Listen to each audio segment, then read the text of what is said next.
டேய் மாப்ள டேய் எனக்கு கடன் கொடுத்தவங்க எல்லாரும் ஒண்ணா வந்திருக்கானுங்கடா மாப்ள. ஏய் சைஸே ஏய் சதீஷ் வெளிய வாடா.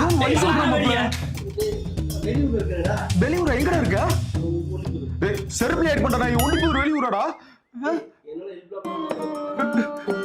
அச்சி வேணா. என்ன எல்லாரும் ஒண்ணா வந்திருக்கிறீங்க? ஏதோ கோயில் டொனேஷனுக்கு?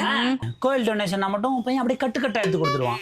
வெறுப்பேத்தாதீங்கம்மா. நம்ம ஏரியாக்கார பையன் சொல்லிட்டு அவசரத்துக்கு காசை கொடுத்தா அசலும் வரல வட்டியும் வரல. என்னம்மா இதெல்லாம்? அட விடு சேபா, அவன் சீக்கிரம் கொடுத்துருவான்ப்பா. ஏங்கிட்டனா பரவாயில்ல. இந்த செல்வா கிட்ட 20,000, இந்த பிரபாரன்ட்ட 12,000, இந்த சீபா கிட்ட 30,000 இவ்வளவும் வாங்கிட்டு ஊர் சுத்தி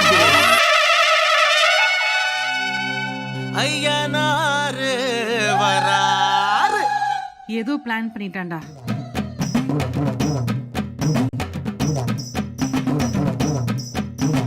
வராரு ஐயம் வராரு.